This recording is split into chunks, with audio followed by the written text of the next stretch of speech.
할렐루야, 반갑습니다. 저는 안희숙 권사님의 수기 죽으면 죽으리라는 책을 잠시 낭독해 드리겠습니다. 저녁에 무슨 일이 일어날는지, 아침이 되면 또 무슨 변동이 생길지 전전긍긍하며 사는 것이 사는 것 같지 않다고 했다. 춥고 배고프고 불안하고 무섭고 마음이 약한 사람들은 일본인의 비율을 맞추려고 원숭이 재간을 하는 모양으로 가증하고 이상야릇해가고, 중심에 있는 노인들은 주목을 받아서 출입도 제한이 되어 있고, 이 세상은 마치 지옥문까지 앞까지 다다른 느낌이라고 모두 들어오는 이마다 탄식들이었다. 학교에서는 일본 말과 또 미국인을 미워하고 죽이는 연습만 가르치는 고로 젊은이들의 사상이라는 것은 부모들의 마음을 절망케 하는 것뿐이라고 한다. 또 어린이들이 매번 공부를 하게 하는 것보다는 산으로 신사로 끌려다니며 미국인을 욕하고 하나님을 모독하고 일본 귀신을 높여 거기에 경배시키는 일과 일본의 신이 세계에서 제일 높은 참신이라는 것과 일본인 왕이 살아있는 참신이라는 것 등을 인식시키는데 전심전력하지, 공부하는 일에는 일제 신경을 쓰지 않아서 공부하러 학교에 가는 것인지 일본인 귀신을 공부하러 가는 것인지를 모르겠다고 했다. 이에는 요달리도 몹시 추웠다. 새로 들어오는 사람마다 복음을 전하는 일은 습관이 되어서 처음같이 어렵지 않았다. 또 때가 되인 만큼 복음을 받는 사람들의 생각은 진지했다. 우리는 예배를 보고 기도할 때마다 눈물을 흘렸다. 나는 내 자신을 언제나 생각해 보았다. 내 성격과 내 위치를, 그리고 자라온 환경을 살펴볼 때 어떻게 하다가 내가 이러한 높은 영예스러운 핍박을 받아 예수님의 이름 때문에 이 깊은 감옥의 죄수가 되어 복음을 전하게 되었을까 하고 생각하면 할수록 신기하고 놀라운 은혜가 아닐 수 없었다.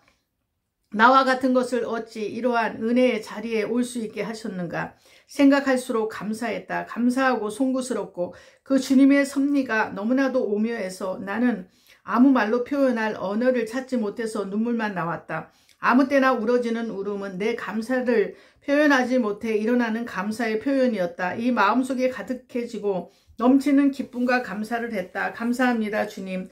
하면 무언지 불충분을 느끼고 애써 보아도 그대로 내 마음이 충분히 표시되어지지 않았다. 그러면 눈물이 또 나왔다. 나는 그래서 내가 영어를 잘 알았다면 그 영어의 표현에는 좀 더 내 기분을 표시해주는 언어가 아니겠나 했지만, 인간들의 만들어 쓰는 언어에는 천국에서와 같이 충분하고 안전한 것이 없지 않겠는가도 생각해 봤다. 와들와들 떨면서도 눈물을 흘렸고 잠을 못 자면서도 감사의 눈물은 마르지 않았다. 늘 눈이 젖어 있는 동안 눈은 얼어 환홍이 되어 어떤 날은 결국 눈을 떠도 보이지 않고 침침했다.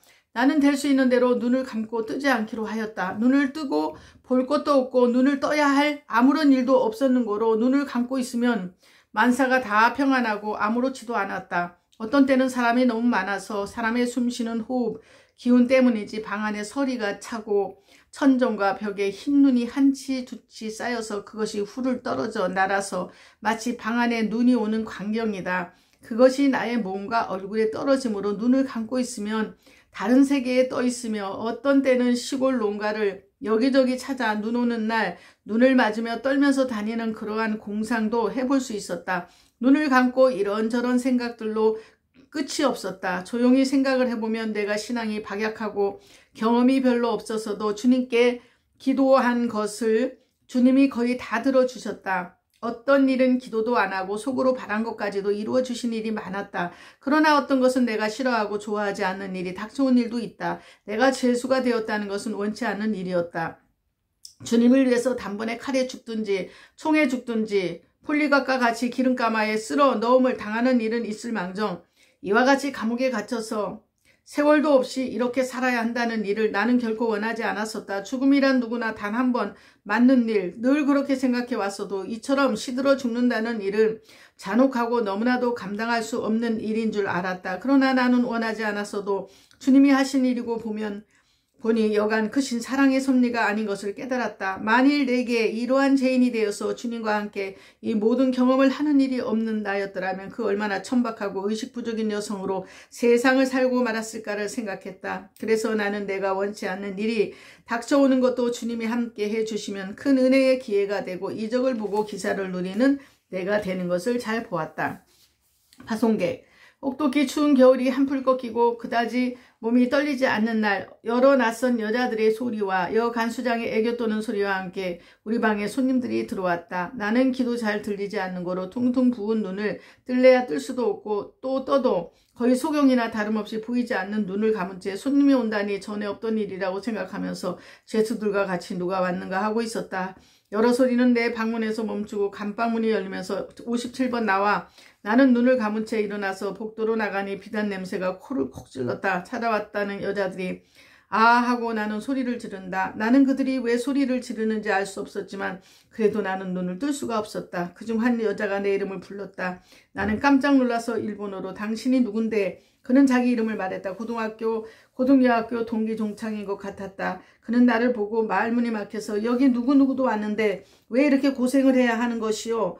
그는 제대로 말하지 못하고 뚝뚝 끊어지게 내 귀에 가까이 말하고 서 있었다. 그리고 다른 두 사람이 셋인지도 우는지 구경을 하는데 비참해 하고 서 있었다. 나는 우라가 치밀었다. 여고 다닐 적에 나는 그들의 부러움의 대상이었고 또 나를 따라올 수도 없지 않았나? 그러나 그들은 세상적인 것을 선택하였기 때문에 양단 옷에 향수를 뿌리고 그야말로 잘 차려입고 나를 불쌍히 여기고 보러 온 것인가? 나는 말할 아무런 필요를 느끼지 않았다. 눈에서 고름이 나는지 눈물이 나는지 뺨이 젖어 추운 것도 그대로 잊었다. 그중 하나가 이숙이 많지 영리하고 총명한 이가 나라에서 하라는 일을 하면 되는 것이지 이렇게까지 되어야만 해요?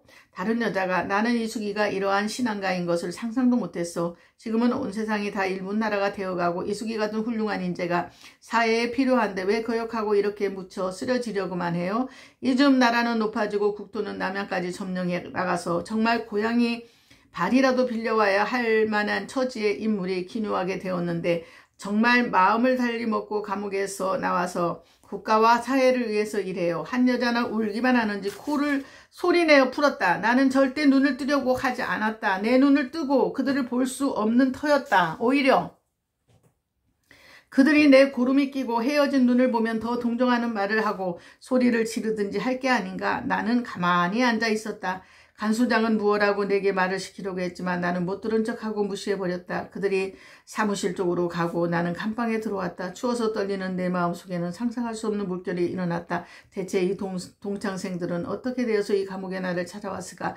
나는 아무리 생각해도 이해할 수가 없었다. 주간수는 결국 내 마음을 돌이켜보려고 동창생들을 불러 나로 하여금 부럽게 하여서 나를 깨어 나가게 하자고 한 일본인 관원의 수단인 것 같다고 하였다. 그런지도 몰랐다. 그러나 나는 그 친구들에게 일생에 잊을 수 없는 깊은 인상을 주었을 것은 사실이다. 나는 내가 할 직책을 다하지 못했어도 그래도 그들이 받은 인상은 나는 결코 사형을 당할 만한 법을 범하지 않았고 다만 일본 귀신에게 절하지 않는 부인한 것 때문인즉 즉 그리스도인으로 죽음 앞에서 신앙을 지킨다는 것만은 무언 중에라도 전달이 되었을 것이라고 믿어졌다. 나는 이 일이 수는 몹시 불쾌하고 신경이 더욱 예민해졌다. 그로부터 얼마 후 날이 좀 풀리고 봄이 다가왔을 때 소장이 감방을 방문했다. 소장은 퉁퉁 부어서 부르튼 내 얼굴을 보고 큰 소리로 내게 질문을 했다. 요즘 기분이 어떤가? 57번. 나는 주저하지 않고 기분이 평안하지요. 평안해? 이 감옥에서 기분이 좋아서 평안해? 나는 고개를 크게 끄덕거리면서 네 아주 평안하고 좋습니다. 그는 하고 웅크리더니 요즘 면회는 좀 어떤가? 좀 했는가? 아무런 면회도 안 했습니다. 어머니와 면회를 한 후에는 늘 마음이 답답하고 상해서 평안이 없었지만 2년이 넘도록 만나지 아니하니 점점 잊혀지고 마음 몹시 안정이 된 셈입니다. 그는 듣고 있더니 휙 돌아서면서 그래? 하고 가버렸다. 며칠 후에 나는 면회가 왔다고 불려나갔다. 나가보니 어머니가 얼굴이 부승부승 되어서 눈이 보이지 않아 언니에게 부축을 받아 오셨다. 나도 눈이 잘 안 보이나 어머니를 만나니 가슴이 아프고 설움이 복받쳐 올랐지만 울 수가 없어 기쁜 낮으로 이야기를 해보려고 애를 썼다. 결국 몇 마디 못하고 어머니 돌아가세요. 돌아서려고 하니 면회부장이 왜 좀 더 이야기하라고 한다. 손을 잡고 마주 한참 있으나 할 말을 다 할 수 없었다. 어머니 음성도 내 음성도 모두 쉰 목소리였다. 어머니는 겨우 세상도 감옥보다 나은 일이 없으니 천국밖에는 바랄 것이 없다. 나는 어머니의 이 말에 문득 무엇을 생각하든 어머니 왜 이렇게 오셨어요? 오시지 않아도 되는데 어서 와서 면회하라고 자꾸 재촉해서 하는 수 없이 왔는데 나는 소장의 수자님을 이내 깨달았다. 나는 지난달 소장이 그래 보자 하며 나가던 것을 기억했다. 그래서 나는 어머니에게 어머니 힘들게 오시지 마세요. 서로 만나는 것은 마음만 상하니까요. 어머니 말씀하신 천성문만 보고 거기서 만나야 되지 않을까요? 나도 그 말을 다시 하려고 했다. 언니에게 부축되어 나가는 어머니를 잘 보이지 않는 눈으로 보면서 내 가슴은 몹시 아프고 쑤셨다. 어머니 마음은 그 얼마나 아프셨을까. 나는 소장의 그 계획이 무엇인지 잔인해 보였지만 하는 수 없었다. 이외에도 나는 거의 매일 면회니 나오라고 명령이 났다. 나는 아파서 못 나간다고 거절을 하다가 너무 심하게 불러내는 거로 또 끌려나갔다. 이번엔 어머니가 아니고 언니 혼자였다. 언니의 말에 의하면 자꾸 면회 오라고 독촉을 해서 왔다는 것이었다. 부친의 회개. 언니는 놀라운 소식을 내게 가져왔다. 그것은 아버지의 사망과 그의 회개에 대한 소식이었다. 그렇게도 교만하고 자기 중심적인 생활만을 하던 아버지가 병이 났는데 임종하는 자리에서야 비로소 하나님을 찾았다는 것이다. 그는 예수님의 우편 십자가에서 못 박혀 죽으며 회개한 강도가 긴 죄악의 생활에 짧은 회개 기간이었다. 내가 어렸을 때 그에게 예수 믿자고 하면 예수는 가난한 사람들이 먹을 것이 없어서 믿는 것이지 나 같은 사람은 예수가 필요 없단다. 너도 지금 어린이 예수 하지만 조금 더 크면 그만두어야 해. 나는 어떤 때는 더 말을 할 줄 몰라서 울고 있으면 아버지는 놀라서 왜 우니? 무엇이 서러워? 응? 아버지 나는 어머니와 저기 높은 천국에 가는데 아버지는 예수님을 안 믿으니 저기 밑창 지옥에 가서 영원히 다시 보지 못하게 되니까요. 하고 나는 엉엉 울었다. 그러면 아버지는 나를 두드려 쓸면서 예수도 모르고 지옥도 모르지만 너는 올라가고 나는 내려간다니 그거 생각해 볼 일인데 했었다. 그리고 또 어떤 때는 너는 총명한데 왜 예수를 믿느냐? 예수 안 믿으면 그래. 너는 무엇 하나가 될 가능성이 있는데 나는 그 말을 어머니에게 하니 어머니는 모든 하시던 일을 다 집어치우시고 심각해지면서 그것은 도리어 뒤집힌 말이란다. 내가 총명한 것은 예수님이 너를 총명하게 해주신 것이니 내가 만일 예수를 믿지 않았다면 너는 빼빼 마른 나무 널판 같아서 병신같이 되어 아무것도 아니었고 지금 살아있지도 못했을 거다. 내가 있는 것은 예수님이 너를 있게 하셨고 너를 총명하게 하신 것이란다. 알았니? 라고 말했다. 나는 누누이 들어온 내게 대한 이야기를 잘 기억했기 때문에 어머니 말이 정말이라고 늘 생각했다. 이후에도 자꾸만 형무소에서 면회 오라고 했으나 언니도 오지 않았다. 날씨가 풀리고 따뜻해질 때 내 온몸은 몹시 가렵고 얼어서 발톱과 손톱이 다 푸슬푸슬 떨어지고 발톱은 얼었다가 곪아 발톱 하나하나가 고름투성이가 되었다. 이 고름을 짜지 않으면 뼈까지 상하니 참대의 젓가락을 쪼개서 그것으로 찔러 고름을 짜면 고름이 막 터져나왔다. 게으른 이들은 그냥 그대로 놓아둬서 말썽이 되는 수가 많은 거로 나는 한사코 어떤 모양으로든지 언피와 고름이 되어 가는 데를 모두 터뜨려 고름피를 마구 뺐다. 머리도 거의 다 빠져서 마침 거울이 없으니 다행이지 차마 볼 수 없는 꼴이 되고 만 것 같았다. 히가시 간수는 봄과 함께 다시 감방으로 돌아왔다. 반갑고 기뻤다. 나는 더욱 주님 앞에 감사했다. 그는 그동안 신문에 나타난 기사에 관한 것, 전쟁에 관한 것을 내게 이야기해 줬다. 그의 남편은 아직도 출정하지 않았지만 언제나 갈지 모르는 형편이요. 몹시 불안하다고 했다. 그는 나를 도울 마음이 편하지 않았다. 그는 무기한 내 방문을 열고 나를 마음대로 나와 다니라고 하고